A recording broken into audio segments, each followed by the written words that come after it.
جہاد کریں گے ولا یخافون لومۃ لائم، اور جو لوگ کہیں گے ابھی نہیں، ان کا کوئی ڈر نہیں، ان سے وہ پرواہ نہیں کریں گے۔ ذالک فضل اللہ، یہ اللہ کا فضل ہے، یؤتی ہے من یشاء، جس کو چاہتا دیتا ہے۔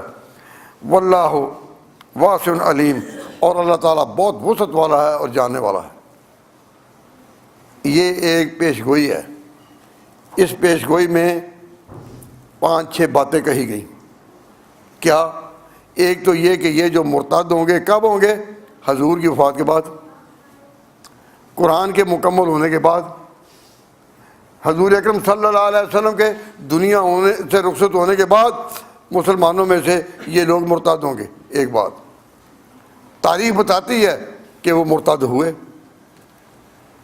ان کی شان اللہ تعالیٰ نے بتائی، یحبہم، اللہ ان سے پیار کرتا ہوگا، اللہ ان سے پیار کرتا ہوگا، وَيُحِبُّونَهُ، اور وہ اللہ سے پیار کرتے ہوں گے۔ یعنی اللہ تبارک و تعالیٰ نے یہاں یہ نہیں کہا وہ اللہ کی عبادت کرتے ہوں گے، نہ، یہ پیار کی حد بہت اونچی ہے۔ ایمان اور اعمال کے آگے آخری منزل جو ہے وہ اللہ کے محبوب ہونے کی ہے، تو فرمایا اللہ کے وہ محبوب ہوں گے اور اللہ ان کا محبوب ہوگا۔ ان کی وہ شان بیان کی کہ اس سے بڑھ کر اور کوئی شان ہو سکتی ہے؟ ایمان اپنی جگہ، اعمال اپنی جگہ، لیکن مقام ان کا یہ کہ اللہ ان سے پیار کرتا ہوگا اور وہ اللہ سے پیار کرتے ہوں گے۔ عزت المومنین، مومنین کے لیے وہ بڑے نرم ہوں گے، بہت رعایتیں کرنے والے ہوں گے، بہت حسن سلوک والے ہوں گے۔ عزت الکافرین، اور جس دین میں کافر ہیں ان کے وہ ڈٹ کر مقابلے میں آئیں گے۔ 4 باتیں، یجاہدون فی سبیل اللہ، وہ اللہ کی راہ میں جہاد کریں گے۔ 5، ولا یخافون لومۃ لائم، کسی ملامت کرنے والے کی وہ پرواہ نہ کریں گے۔ ذالک فضل اللہ، اور یہ اللہ کا فضل ہے، یؤتی ہے من یشاء واللہ واسع علیم۔ تو یہ 8 باتیں میں نے آپ کے سامنے عرض کی، یہ کیا ہیں؟ جواب، پارٹ آف 1 پریڈکشن، یہ جو پیشگوئی کی گئی اس کا حصہ ہے۔ کتنی باتیں؟ 8، بھولنا نہیں۔ میری بات سمجھ آ رہی ہے؟ یہ 8 باتیں وہ ہیں کہ جن کی اللہ نے پہلے سے خبر دی۔ اب یہ بات جب سمجھ آ گئی تو پھر قرآن کریم سے میں نے یہ پیشگوئی نقل کر دی، تو یہ بات، یہ خبر جو دی گئی کس کی خبر ہے؟ کہو خبر غیب۔ یہ کیا ہے؟ خبر غیب، ایک چیز جو ابھی اللہ کے خزانہ غیب میں ہے، اللہ کے خزانہ غیب میں ہے اور ابھی تصدیق بن کر سامنے نہیں آئی، ایک چیز، اور قرآن میں ہے۔ تو یہ بات جو کہی گئی ہے کیا ہے؟ خبر غیب، اور خبر غیب قرآن میں ہے، اور اگر یہ پوری اتری تو معلوم ہوا کہ قرآن پاک واقعی اللہ کی کتاب ہے۔ کیوں؟ اس لیے کہ قرآن معجزہ ہے، ایک طرف سے نہیں کہ زبان کے لحاظ سے، صرف اس لحاظ سے نہیں کہ مضامین کے لحاظ سے، بلکہ اس لحاظ سے بھی کہ اس میں جو غیب کی خبریں دی گئیں، وقت سے پہلے دی گئیں، وہ پوری ہو کر رہیں۔ تو میں نے جو پیشگوئی بیان کی، یہ کہاں ہے؟ سورۃ المائدہ میں، قرآن کریم میں سورۃ المائدہ میں، اور اس کے تقریباً 8 وجوہ میں نے آپ کے سامنے بیان کیے۔ ایک ہی پیشگوئی میں یہ 8 باتیں کہہ دی گئیں۔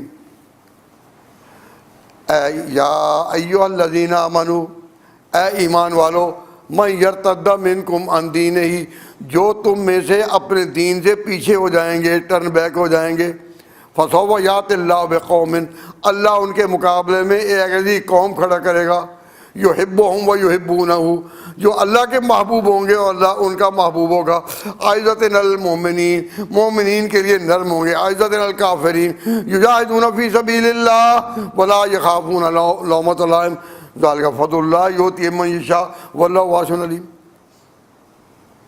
میں الحمدللہ اللہ کے گھر میں قرآن کریم کی اس عظمت پر گواہی دیتے ہوئے کہ اس میں جو غیب کی خبریں اللہ تعالیٰ نے دیں، تو عقیدہ ہے کہ غیب کا علم کوئی نہیں جانتا آج خود۔ اب یہ جو حضور نے بتا دیا قرآن کو پھیلا دیا، لوگوں کو بتلایا کہ اس میں ارتداد بھی ہوگا، کچھ لوگ دین سے پھریں گے بھی، اور پھر انجام کیا ہوگا کہ پھر اللہ کا دین غالب ہوگا، وہ ناکام رہیں گے۔ یہ جو پیش گوئی کی گئی کہاں ہے؟ قرآن کریم میں سورۃ المائدہ میں۔ اب میں بتاتا ہوں، آپ کے سامنے لاتا ہوں کہ یہ پوری کس طرح ہوئی۔ نبی پاک صلی اللہ علیہ وسلم کی جو ہی وفات ہوئی، عین اس وقت نبی پاک صلی اللہ علیہ وسلم کی ایک مہم سریہ، جیسا غزوات ہیں سرایا ہیں، ایک سریہ نبی پاک صلی اللہ علیہ وسلم تیار کر رہے تھے شام کی طرف جانے کے لیے۔ شام کی طرف پہلے ایک واقعہ ہے، آپ نے کئی دفعہ سنا ہوگا کہ حضور صلی اللہ علیہ وسلم کی زندگی میں شام کی طرف مسلمان بھیجے گئے ایک سریہ کی شکل میں، اور غزوہ بمقام موتا واقع ہوا۔ تو حضور اکرم صلی اللہ علیہ وسلم نے 3 سالار مقرر کیے۔ کتنے؟ 3۔ ایک تو حضرت زید بن حارثہ، ان کو مقرر کیا۔ دوسرا سالار مقرر کیا حضرت جعفر کو، جو حضرت علی کے بھائی تھے، جعفر بن ابی طالب، ان کو۔ تیسرا عبداللہ بن رواحہ، یا علی سبیل التبادل۔ 3 آپ نے مقرر کیے کہ ان کو قتل زید، اگر زید شہید ہو جائے پھر کمان سنبھال لے دوسرا، اگر وہ بھی شہید ہو جائے پھر کمان سنبھال لے تیسرا۔ حضور مدینہ منورہ میں تھے، تو آپ مسلمانوں کے پاس تشریف لائے، گھر سے نکل کر مسلمانوں کے پاس آئے، وہ عیناہ تذرفان، اور دونوں آنکھوں سے آنسو جا رہے تھے۔ آپ نے فرمایا زید شہید ہو گیا، زید شہید ہو گیا، جعفر شہید ہو گیا، آپ کا چچا بھائی تھا، جعفر شہید ہو گیا، عبداللہ بن رواحہ وہ بھی شہید ہو گیا۔ تینوں ہی کمانڈر مقرر کیے تھے حضور نے، اور تینوں ہی گئے، اور آپ کے آنسو جاری تھے۔ حضرت علی تو آپ کے چچا نہیں، حضرت جعفر تو آپ کے چچا بھائی تھے، وہ بھائی کا رشتہ بھی تھا، اور رو رہے ہیں حضور۔ تو حضور کے چہرے پر پھر کچھ خوشی کے آثار ہوئے۔ فرمایا کہ جو مسلمان میدان جنگ میں تھے انہوں نے ہمت نہیں آ رہی کہ اب کمانڈر شہید ہو گئے ہیں اور یہ بھاگ کے آ جائیں، آ کر حضور کو بتائیں کہ جی وہ تو شہید ہو گئے، کمانڈر سارے مارے گئے۔ وہ بھاگے نہیں، انہوں نے کیا کیا؟ انہوں نے آپس میں مل کر فوج نے آپس میں مل کر کہا کہ بھئی اپنے میں سے کسی کو آگے کر لیں، اور اسی لشکر میں خالد بن ولید بھی تھے۔ حضور اکرم صلی اللہ علیہ وسلم نے مسلمانوں کو اطلاع دی، حتیٰ اخذ الرایا، جھنڈا اٹھا لیا ہے، سیف من سیوف اللہ، اللہ کی تلواروں میں سے ایک تلوار نے۔ اب جھنڈا کس کے پاس آ گیا؟ خالد بن ولید کے پاس۔ تو فرمایا حتیٰ فتح اللہ ولا یدہ، اس کے ہاتھ مسلمانوں کو پھر فتح ہوئی۔ یہ ایک مشہور واقعہ ہے۔ اس سے پتہ چلا کہ خالد بن ولید ایک عام فوجی کے طور پر اس جنگ میں تھے، اور ان کے اوپر حضرت زید بن حارثہ، عبداللہ بن رواحہ اور حضرت جعفر بن ابی طالب، یہ بڑے بڑے لوگ تھے۔ تو خالد بن ولید نے ذرا سا احساس نہیں کیا کہ بھئی میں بڑا فوجی ہوں، تو مجھے رکھا گیا پیچھے۔ حضور اکرم صلی اللہ علیہ وسلم نے جو بیان کیا وہ 3 کا، لیکن اللہ تعالیٰ جانتے تھے کہ یہ جو چوتھا ہے یہ اس طرح آئے گا کہ جب کوئی منصوص اور اپوائنٹڈ امیر نہیں، حکومت کی طرف سے، حکومت حضور کی تھی، حضور کی طرف سے کوئی اپوائنٹڈ امیر نہیں جنگ کا، جو لیڈ کرے تو پھر ایسی صورت میں کیا کرنا چاہیے کہ مسلمان مل کر کسی کو چن لیں. تو خالد بن ولید کو کس نے چنا؟ مسلمانوں نے. تو مسئلہ کے پتہ چلا کہ اگر نص نہیں موجود، کسی ایک پر نص موجود نہیں، تو پھر مسلمان اپنے شورا سے انتخاب کر سکتے ہیں.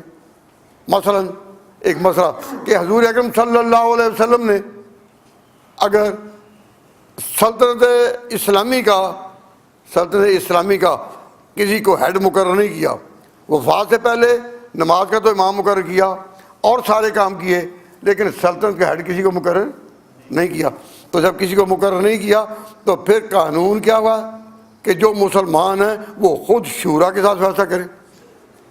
تو اگر نص موجود نہیں پھر قانون کیا ہے؟ پھر شورا ہے. ہم تاریخ کی روشنی میں کہتے ہیں، علاوہ صراحت کہتے ہیں کہ حضور اکرم صلی اللہ علیہ وسلم نے جب کسی کو معین طور پر انجنکشن نہیں دیا کہ فلاں، تو پھر مسلمانوں نے کیا کرنا تھا؟ شورا. تو یہ اب مسلمان شورا کریں، یہ اجازت کس نے دی؟ یہ اجازت کس نے دی؟ حضور کے اس عمل نے کہ 3 مقرر کیے، تینوں شہید ہوئے، اور حضور نے فرمایا کہ اب جو مسلمان ہیں وہاں انہوں نے باہمی مشورے سے خالد بن ولید کو آگے کر دیا اور اللہ نے اس کے ہاتھ پر فتح دے دی. تو اب جب نص نہ ہو، when there is no clear cut injunction, no man has been appointed by the Prophet to be the political successor of the Prophet sallallahu alaihi wasallam, how this problem is to be solved? شورا. تو شورا ایک بنیاد ہے. ہم اہل سنت والجماعت حضرت ابوبکر صدیق رضی اللہ تعالیٰ عنہ کی خلافت کے لیے اعلان کہتے ہیں کہ یا تو حضور نے کسی کو اپوائنٹ کیا ہو، اگر نہیں تو پھر طریق فیصلہ شورا ہے، اور یہ طریق فیصلہ خود حضور کا منظور شدہ ہے. حضور کے سامنے واقعہ پیش آیا اور امت میں ایک اصول قائم ہو گیا کہ جب نص نہیں تو شورا ہے. تو خالد بن ولید اپوائنٹ کیے گئے کس بنا پر؟ شورا پر. اور کب کیے گئے؟